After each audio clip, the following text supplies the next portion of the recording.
Estamos de volta com o programa Pense Saúde, hoje falando de intoxicação alimentar. Um quadro que é muito frequente ao longo de todo o ano, mas que às vezes se agrava no período de verão, talvez por causa do calor, das viagens, das comidas fora, do pouco cuidado às vezes na hora de escolher a comida ou o tempo que aquela comida ficou guardada para ser comida. É sobre isso que estamos conversando. E no bloco anterior eu interrompi o Dr. Gerson, em que a gente conversava sobre uma reportagem que a gente viu e que eu perguntei se era importante buscar ajuda médica no momento em que se tem um quadro como esse. E aí ele ia falar de uma pesquisa dos anos 90. Na verdade, foram duas ocorrências emblemáticas em Belo Horizonte, no final dos anos 90. Uma envolvendo uma padaria e outra envolvendo um carrinho de sanduíche. Eu trabalhava num centro de referência em doença infecciosa do estado e com intervalo aí de poucos meses entre um e outro, nós tivemos duas ocorrências de intoxicação alimentar. Uma, essa do carrinho de sanduíche, no caso foi salmonela, né? A salmonela do ovo que era usado, na verdade não havia nenhuma alteração do alimento e dezenas de pessoas foram hospitalizadas com quadros graves de intoxicação alimentar e cujo tempo decorrido foi muito curto. Então, entre a ingestão e o adoecimento com sintomas exacerbados. Então, quanto mais tempo você levar para procurar ajuda, piores são as consequências. Eu me lembro de um mais recente que foi num navio. Um navio também que quase todas as pessoas, inclusive tripulantes do navio, passaram mal por algum alimento acondicionado naquele navio. E aí que deve ser terrível, né? Você em alto mar e todo mundo passando mal. Exatamente. Bom, e aí a gente estava dizendo aqui que a gente tem essa preocupação muito em viagem, apesar da gente ter visto na reportagem que muitas vezes o problema está dentro da nossa casa, da nossa própria cozinha. E todo mundo, quando vai viajar, acaba fazendo uma bolsinha com os medicamentos e sempre leva um sal de fruta. E aí, o que fazer, o que não fazer? Sal de fruta é a primeira coisa que todo mundo recorre. Seria pior ou não? Vamos falar um pouquinho sobre esse tratamento em viagem ou o que fazer a partir do momento que ocorreu. Isso é um hábito muito comum, realmente. O tal do sal de fruta faz parte da bolsinha de viagem de todo mundo, né, doutor Guilherme? Tem algumas questões, né, sobre esse assunto que são importantes a gente frisar. Existem diversos outros diagnósticos diferenciais que podem acontecer de quadros que a gente eventualmente pensa, eu estou começando com um quadro de diarreia, pode ser uma infecção. Existem quadros de dores abdominais que podem exatamente simular um quadro de uma intoxicação. Mas podem ser, por exemplo, uma pancreatite, pode ser uma obstrução intestinal, pode ser uma apendicite, que é bastante comum de acontecer. E a pessoa, muitas vezes, usar medicações, ela pode estar, às vezes, protelando medicações, eu digo assim, sintomáticas, como medicações para dor, medicação para vômito. Que a primeira coisa que a gente quer é se livrar dos sintomas. Porque ficar passando mal é muito ruim mesmo. Mas a pessoa ela pode estar protelando, pode estar adiando um diagnóstico de uma doença mais grave. É claro que a pessoa que já tem o costume, que se conhece, e que tem algum certo conhecimento, né, sobre questões de saúde de uma forma geral, é importante que ela possa levar alguns medicamentos, especialmente em viagens internacionais, onde o acesso, às vezes, à consulta médica é mais difícil. Então, não é um hábito condenável, digamos assim, mas é importante a pessoa saber usar com parcimônia.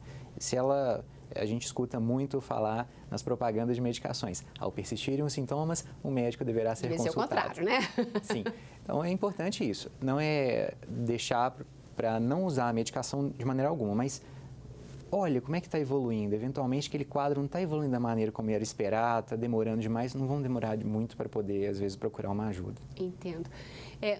Por que a minha pergunta? Também por isso, mas para saber, às vezes alguma coisa pode até piorar um quadro. Um medicamento pode até piorar ou não um quadro. Por exemplo, o ácido do sal de fruta poderia piorar ou não o quadro? E aí eu vou além. Não só o medicamento, mas às vezes algum alimento que o indivíduo vai usar achando que vai melhorar aquilo. Por exemplo, leite. Tem gente que toma leite porque aquilo vai melhorar o meu estômago. Uma dor do estômago que eu comecei. Quer dizer, vai fermentar, é um alimento ácido, o quadro vai se agravar, né? Então, muito cuidado com a automedicação e com as medidas caseiras para tentar resolver o problema. Uma intoxicação alimentar que não evolui bem e que não é abordada de maneira adequada, ela pode ter uma evolução catastrófica. Então, a gente tem que tomar muito cuidado com isso. Ainda sobre as medicações, Claro. Márcia, tem uma questão interessante. Existe um medicamento específico que é bastante utilizado e de maneira adequada em muitas vezes, que é o omeprazol, que é um medicamento usado para o estômago. As pessoas que fazem uso crônico do omeprazol, a acidez do estômago diminui. E nós sabemos que o ácido do estômago, ele, além de servir para a digestão, ele também é uma barreira importante. É um bactericida, de alguma forma, ajuda a matar os micro-organismos que a gente ingeriu, então, né? Lembrando um pouquinho daquelas condições, pessoas mais velhas, crianças, pessoas que são saudáveis, mas que às vezes fazem uso prolongado desse tipo de medicação e mesmo de outras, podem estar se predispondo a infecções mais sérias ou até mesmo desenvolver sintomas que em outra situação às vezes não desenvolveriam. Eles não têm essa proteção no organismo. Porque o nosso organismo é cheio de proteção ao longo do nosso trato gastrointestinal, né? Porque por aqui entra muita coisa boa, mas também muita... Então, a gente tem proteções. E esse omeprazol acaba diminuindo essa proteção no estômago. No uso prolongado. Então, a pessoa ela precisa de ter esse cuidado porque ela pode ter um quadro um pouco mais grave ou mais frequente. Não estou da mesma forma, não estou demonizando o medicamento. Claro, ele precisa ser usado só para cuidados situações. para quem é necessário esse uso Exatamente. frequente. Quer comentar alguma coisa, doutor Gerson? Pegando a sua linha de raciocínio, a diarreia é um mecanismo de proteção. Então, a diarreia é uma forma de limpar ou de eliminar aqueles micro-organismos ou aquelas substâncias que são deletérias para o seu organismo. E uma prática extremamente comum no brasileiro, usar medicamento para cortar a diarreia. Exatamente. Se a diarreia, na verdade, é um tratamento natural, se você corta essa diarreia, na verdade, você está incorrendo num erro grave. A mesma coisa em relação ao vômito. O vômito... Você toma os medicamentos... o problema do vômito, apesar de ser um mecanismo de defesa, o problema do vômito é que, além dele ser extremamente desconfortável, você não vai nem ingerir líquido e nem ingerir calorias. Então, se você está doente, não se hidrata e não se alimenta, essa doença vai agravar. Certo. Já no caso do vômito, você deve tentar minimizá-lo ao máximo e ofertar, tão logo que possível, os alimentos por via oral. Você comentou aqui, doutor Guilherme, uso prolongado de omeprazol. Esse prolongado significa quanto tempo? 1 mês, 2 meses, 5 meses, 1 ano? Meses a anos. Um uso esporádico, a pessoa vai ter naquele momento uma diminuição. Mas a pessoa permanecendo com aquele medicamento, fazendo o efeito dele de maneira prolongada, ela vai estar por um tempo maior exposta a essa situação. Um exemplo muito comum que o Dr. Gerson comentou é a questão do Imosec, que é um medicamento que muitas pessoas usam de maneira rotineira para cortar a diarreia. E um dos problemas que podem acontecer graves, inclusive, é, por exemplo, a pessoa, digamos, prender os micro-organismos dentro de si, quando eles... pelo mecanismo de defesa, né? E dessa forma causar um que a gente chama de sepse, que é uma distribuição pelo organismo inteiro e que pode levar até à morte, inclusive. Eles saem do sistema digestório e entra pela corrente. Exatamente. Terrível. Bom, então só para a gente finalizar aqui, continuando, então, o que fazer e o que não fazer nesses quadros, principalmente quando a gente está fora de casa, em viagem, fica a dúvida, posso comer, não posso comer logo depois, no dia seguinte devo tentar, devo forçar, o que comer e o que evitar, quais seriam os cuidados para essa pessoa? Rapidinho, só faltam 2 minutos, vamos lá. Bom, a pessoa, ela precisa de se alimentar, porque com a diarreia, com o vômito, ela acaba perdendo muitos minerais, muitas calorias também, ela fica mais debilitada.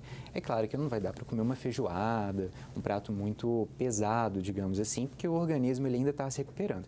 Mas ela não deve fazer um jejum logo depois desse episódio, ela deve tentar principalmente manter uma hidratação vigorosa para que ela reponha o líquido e os minerais e, na medida do apetite, ela for voltando com alimentos mais leves e depois com a alimentação balanceada normal que a pessoa deve fazer. Todo mundo lembra nessa hora da maçã, da canja, Exatamente. né? Isso acaba que é bom mesmo, realmente. Alimentação mais leve, mais rica em carboidrato, com menos condimento possível e lembrar que não alimentar agrava a diarreia.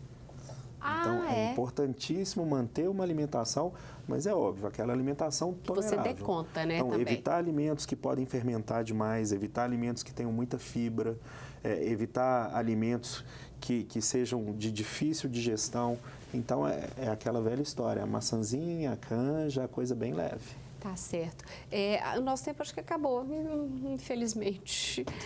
Eu gostaria muito de agradecer a presença, a participação de vocês no nosso programa. as várias orientações e esclarecimentos e desejar a todos que consigam ficar livres das intoxicações, não apenas no verão, agora no carnaval, mas ao longo de todo o ano e tendo cuidado, né? Esses períodos, durante a intoxicação, eles podem durar até quantos dias? A gente viu na reportagem 3, 4, pode ser até prolongado, pode ser prolongado? Sim, podem ser períodos mais curtos, dependendo do micro-organismo, mas podem ser muito prolongados também. Por exemplo, parasitoses intestinais, elas causam doenças que são bem mais prolongadas. Vários dias, semanas? Meses, às vezes. Meses? Sim. Então, vamos... Cuidado mesmo. Muito obrigada mais uma vez pela presença de vocês e eu agradeço também a companhia de vocês. O Pense Saúde de hoje chegou ao fim, mas você pode rever esse nosso programa terça-feira, às 5 da tarde e sexta-feira, ao meio-dia. E também no nosso site, tvhorizonte.com.br, a qualquer momento. Até a próxima, então. Espero por você. Obrigada mais uma vez pela sua companhia e espero você no Pense Saúde, que é uma parceria da Unimed BH com a TV Horizonte. Tenha uma ótima semana, paz do coração e pense saúde sempre.